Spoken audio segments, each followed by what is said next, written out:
Hey ladies and gentlemen, this is Miss Humbert here, and today we're going to be doing Unit 8 Learning Target 9 notes. So we're going to be talking about rationalizing the denominator. So before we do that, let's go kind of review what we've done with radicals so far. So when we added and subtracted them, we broke them down. So this 12, we needed to break down to 4 and 3, and then 2 and 2. And this 48, we needed to break down. I did 6 and 8. Well, 6 breaks down to 2 and 3. 8 breaks down to 4 and 2. And 4 breaks down to 2 and 2. 27, you can break down to 9 and 3. Yes, Jolene, 9 and 3. And then 3 and 3. So let's go ahead and let's take a look at this. So we have a 4 on the outside. Then underneath our radical, we're going to have 2 times 2 times 3 for that first one. Then we're going to do minus 7, and then underneath the radical, we're going to have 1, 2, 3, 4 2's, and 1 3. And then for our last one, we have a 3 on the outside, and we're going to do 1, 2, 3. So let's go ahead and let's go make our pairs. So here we have a pair of 2's. So we're going to have 4 times 2 square root of 3 minus, now underneath this next one, I have 2 pairs of 2's. So minus 7. And then I'm going to multiply for each pair of 2's, and then I have radical 3. And then I have a pair of 3's. So I'm going to take out that pair of 3's, and then left underneath the radical is 3. Well, 4 times 2 is 8 square root of 3, minus 7 times 2 is 28 square root of 3, plus 3 times 3 is 9 square root of 3. So now, since they're all square root of 3, all I have to do is take 8 minus 28 plus 9. And that's going to give us negative 11 square root of 3. So let's go ahead and let's take a look at this fraction one. So what I want to do first and foremost is I just want to reduce 32 and 18. Well, 18 is on top. 18 I can break down to 9 and 2 and then 3 and 2. So I end up having a pair of 3's. So 18 is going to end up being 3 square root of 2. Then when I break down 32, I end up getting 8 and 4. Well, 4 breaks down to 2 and 2. 8 breaks down to 4 and 2, and that 4 is going to break down to 2 and 2. So I have 2 pairs of 2's. So 2 times 2 is 4. So on the outside of that radical is 4, and left underneath is that lonely 2. Now here, we have the square root of 2 over the square root of 2. Now remember that that just crosses off, and then we're left with 3 over 4. Next, let's take a look at the square root of 50x. So 50 we can break down to 25 and 2. 25 breaks down to 5 and 5. So left underneath the radical we have 2 times 5 times 5 and 1, 2, 3, 4 x's. So I have a pair of 5's and then 1, 2 pair of x's. So I have 5 times x, and then left underneath the radical is 2. Well, x times x is x squared. So I have 5x squared square root of 2 for my final answer for that one. All right, let's take a look at this one. Simplified form of a radical expression. So when we're talking about a radical expression, we've talked about this before. First of all, there are no perfect squares under the radical, okay? So we've taken out all of our pairs. There are no fractions underneath the, the radial. That's supposed to say the radical. And last but not least, there are no radicals in the denominator of the fraction. Now that one's going to be huge today. That's what we're going to be fixing. So what happens if our radicals don't cross out and we're left over with a radical in the bottom? So let's take a look at our steps, okay? So a rational number can't have non-repeating decimals. So the first thing we're going to do is break down the top and bottom. We're going to simplify each of our radicals. Then we're going to cancel out any common factors. Pull out any pairs, make a pair out of the remaining radical in the bottom, and you can't forget to multiply it by the top as well, and check for more simplifying. So I want you to go ahead and kind of just get this jotted down on there. So the biggest thing is that we're not allowed to have irrational numbers in the denominator, so we have to rationalize it. And so I'm going to leave this to you guys. I want you to pause the video and get it written down, and I'm going to move on. So here's how we're going to rationalize the denominator. I meant to grab that. There we go. So what I'm going to do first is I'm going to split this down into being the square root of 1 over the square root of 2. Okay, so what I've done is I've now split it into two radicals. Well, think about the square root of 2. I can't break down the square root of 2 at all. So what I'm going to do is I'm going to multiply by the square root of 2 over the square root of 2. Now, Miss Humbert, why on earth would you do that? Okay, the square root of 2 over the square root of 2 is equal to 1. So I'm actually not changing the value of the problem whatsoever. Okay, so now let's go ahead and let's multiply that out. The square root of 1 times the square root of 2. Well, they're both underneath the radical, so we can multiply them together. So I'm going to have the square root of 2 underneath there. Now, when I have the square root of 2, I'm going to write that as 2 times 2 when you multiply these two together. So what you notice is you have a pair of 2's underneath the radical. Remember, if everything underneath the radical ends up in pairs, then your radical is going to go away. So I'm going to end up having the square root of 2 over 2. So what you'll notice is that radical in the denominator has been canceled out altogether, and we're left with the square root of 2 over 2. So that is actually our final answer. Next, let's take a look at the square root of 3/5. So again, I'm going to break this down into the square root of 3 over the square root of 5. So this is going to be equal to the square root of 3 divided by the square root of 5. Now the square root of 5 cannot be broken down at all, so I'm going to go right into rationalizing the denominator. So I'm multiplying it by the square root of 5 over the square root of 5. So then when you multiply underneath, we're going to take 3 times 5, which is the square root of 15. Then on the bottom, I'm going to have the square root, and I'm going to write that as 5 times 5. So what you notice is that I have a pair of 5's on the denominator. So then I'm going to have the square root of 15 divided by, well, the square root of 5 times 5, since everything underneath that radical is in the pairs, it's just going to have 5. Now here's a mistake students try and make. They try and simplify these two together. But notice that the square root of 15 is underneath the radical. So this is as simplified as it gets. We can't simplify the 15 and the 5 because the 15 is underneath the radical and the 5 is not. Okay, next let's go ahead and let's take a look at the square root of 7 over 15. So we're going to split them up again, and I want to think about the square root of 7 and 15. And neither of them, when you split them up, are going to have pairs. Okay, so what I need to do now is rationalize that denominator. So I'm going to have 7 times 15, since they're both underneath the radical, and that's going to give me 105. Then I'm going to have the square root of 15 times 15. Well, they both have pairs underneath. So that's going to be the square root of 105 divided by 15. Remember, they're going to come out of the pairs. Now, I don't necessarily know what goes into 105. So I need to check to make sure that there aren't any pairs in 105. So I take 105 and I divide it by 5. And I get 5 and 21. Well, 21 breaks down to 3 and 7. And now I'm down to all primes, and there are no pairs. So this answer is fully simplified. All I did was check to make sure that it was indeed fully simplified.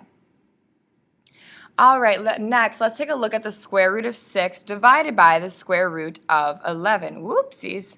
Stop that, silly computer. I did it again. Oopsies. Will you guys forgive me? I hope that was kind of probably funny for you. Okay. Anyway, so let's take a look at this next one here. So, square root of 6 divided by 11. So I'm going to split that up into being the square root of 6 divided by the square root of 11. Well, 11 is a prime number, so it can't be broken down anymore. So I'm going to write that as the square root of 11 over the square root of 11. So I can go ahead and I can multiply underneath the radical. So 6 times 11 is 66. Then underneath the square root of 11 times 11.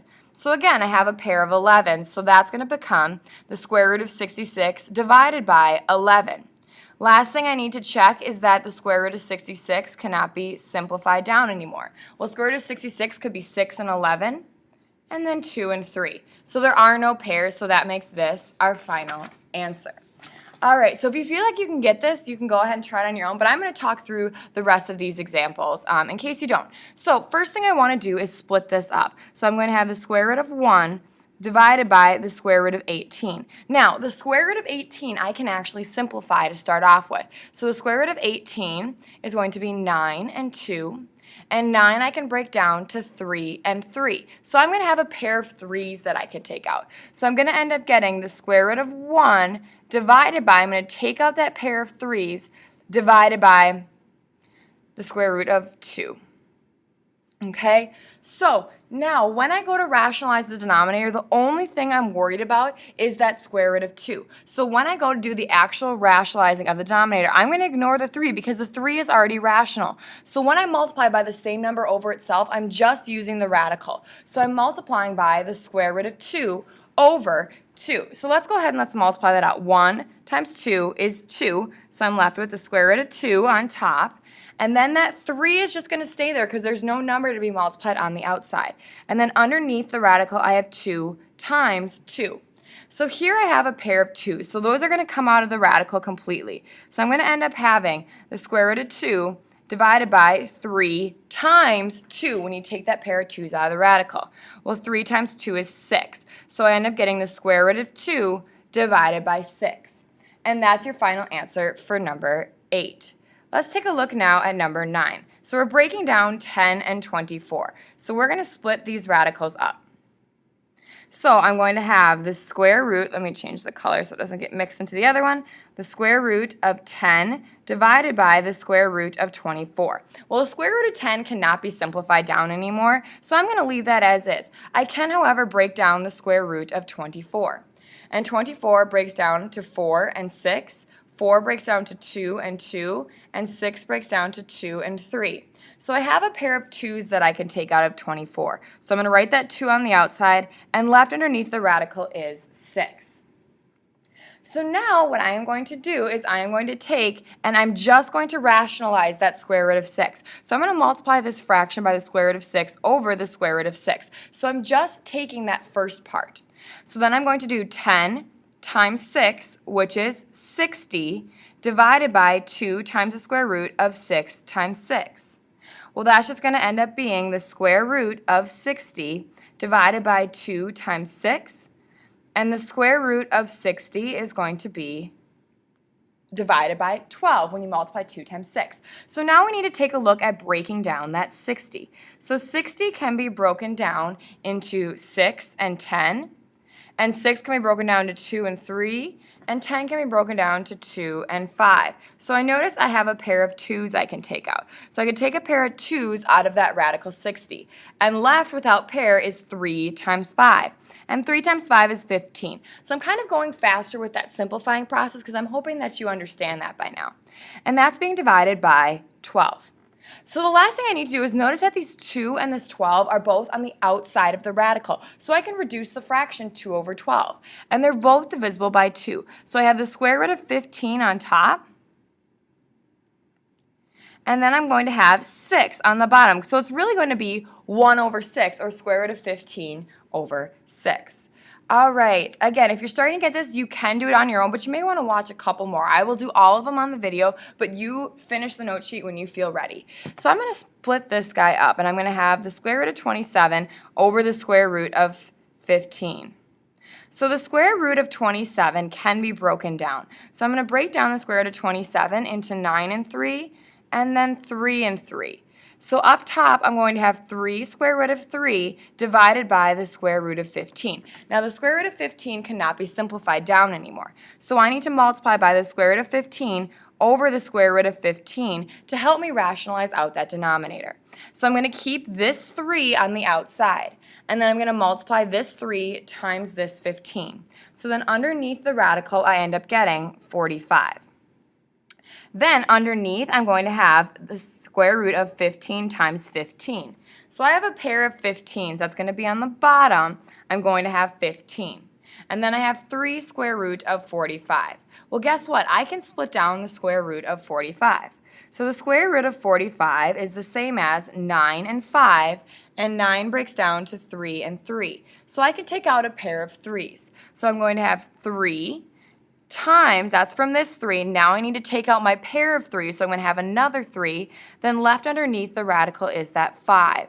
Then beneath is 15. So I end up getting 9 square root of 5 over 15. Now notice the 9 and 15 are both on the outside, and 9 and 15 are both divisible by 3. So I'm going to divide both of them by 3, so I get 3 square root of 5, 15 divided by 3 is 5. And that's as simplified as it gets. We can't cancel out the 5's because one is underneath the radical and the other is not. All right, let's take a look at this next one. So when we're simplifying down this next one, we have the square root of 5 divided by the square root of 12. Well, the square root of 12 I can simplify down. I can simplify that down to 4 and 3, and then 4 I can break down to 2 and 2. So I can take out a pair of 2's. So the square root of 5 is going to stay the same on top. Then it's going to be divided by 2 times the square root of 3. So now that square root of 3 is left on the bottom. So I'm going to multiply by the square root of 3 divided by the square root of 3. Remember when I rationalized the denominator, I just used the radical. So then I'm going to have 5 times 3 underneath the radical on top, which is 15. And then I'm going to have 2 times the square root of 3 times 3. Well, both of those 3's are in pairs underneath the radical. So I'm going to have the square root of 15 divided by 2, and then those pair of 3's are going to become just a 3 on the outside. So then I'm going to have the square root of 15 divided by 6. And that's our final answer. That answer cannot be reduced anymore because the 15 is underneath the radical. All right, let's take a look at a couple more. So 3 and 21, we're going to split those up. So I'm going to have the square root of 3 divided by the square root of 21. Well, I'm going to save you guys the time to tell you that 21 doesn't have any pairs in it. So I'm going to multiply this by the square root of 21 over the square root of 21. Well, 3 times the square root of 21 is going to give me the square root of 63 divided by the square root of 21 times 21. So there's a pair there I can take out. So I get the square root of 63 divided by 21. So what I need to do now is break up the square root of 63. So 63 I can break up into 9 and 7. And then 3 and 3. So I can go ahead and I can take out a pair of 3's. So I have a pair of 3's. Left underneath the radical is a 7, and that's divided by 21. So the 3 and the 7 are on the outside of the radical, so I can reduce that fraction. 3 and 21 are both divisible by 3, so I end up getting 1 square root of 7 divided by 7, which I can also write as the square root of 7 divided by 7. So that's your final answer for number 12. Let's take a look at number 3. So for number 3, I'm going to split this up into being the square root of 4 divided by the square root of 10. Well, let's think about this logically. What is the square root of 4? Well, it's 2. So that's going to be 2 divided by the square root of 10. So now I'm ready to rationalize that denominator. So I'm going to multiply by the square root of 10 over the square root of 10. Well, this 2 is on the outside, and this 2 is underneath the radical. So it's just going to become 2 square root of 10. Then I'm going to have underneath the square root of 10 times 10. So I have a pair. So I get 2 square root of 10 divided by 10. So the 2 and the 10 are both on the outside. So I can reduce that fraction and divide both by 2. So I get 1 square root of 10 divided by 5. And that's just going to be equal to the square root of 10 divided by 5. So that's your final answer for number 13. Next, let's take a look at these next ones. So I'm going to split this down into being the square root of 3 divided by 8x cubed. So we can break down 8x cubed. Let's take a look at what that would look like. So we're going to have 4 and 2 and 2 and 2. So underneath that radical, I have 1, 2, 3 2's and 1, 2, 3 x's. So I have a pair of 2's and a pair of x's that I can take out of that bottom radical. So I'm going to have the square root of 3 on top divided by, and now I'm going to have 2x on the outside and then 2x underneath the radical. So the 2x in the denominator is what I need to rationalize. So I'm going to multiply by the square root of 2x divided by the square root of 2x. So now I can multiply these two guys underneath the radical. 3 times 2 is 6, and then x, so I have the square root of 6x on top, and then I have 2x times the square root of 2x times 2x. So really what I have here is a pair of 2x's, right? So I'm going to keep my square root of 6x on top. I have this 2x that was originally outside on the bottom, and then I have my pairs of 2x's underneath the radical. So I'm actually going to be multiplying by 2x again. So I have the square root of 6x on top, and then on the bottom I have 2x times 2x. Well, 2 times 2 is 4. X times x is going to give me x squared. So this is your final answer for number 14. Last but not least, let's take a look at number 15. So we're going to break this up into square root of 7 divided by 18x to the 5th. So what I want to do to make my life easier is I want to break down 18x to the 5th. Well, 18 breaks down to 9 and 2, and 9 breaks down to 3 and 3. So underneath the radical, I end up having 2 times 3 times 3 times x times x times x times x times x. So I have two pairs of x's and one pair of 3's. So I'm going to still have my square root of 7 on top, but I'm going to take 3, x times x is x squared. So 3x squared is going to come out from our pairs. And then left underneath the radical is 2x. So now what I'm going to do is I'm going to multiply the square root of 2x by the square root of 2x. So I can multiply both of these underneath the radical. So I end up getting the square root of 14x when I multiply those together. So my 3x squared is going to stay on the outside, and underneath the radical I have 2x times 2x. So underneath the radical I end up having two pairs of 2x. So I cannot simplify down 14x anymore. That's the best I can do. So I have this 3x squared that was originally on the outside, and then I have a pair of 2x's. So I'm going to be multiplying that. So when I multiply those, I'm going to take 3 times 2, which is 6, x squared times x to the first, which is x squared. So then I end up getting the square root of 14x divided by 6x squared. So that concludes your very long note video for today, but hopefully that helped it make sense to you, and show me your note sheet when you're done. Thanks for listening.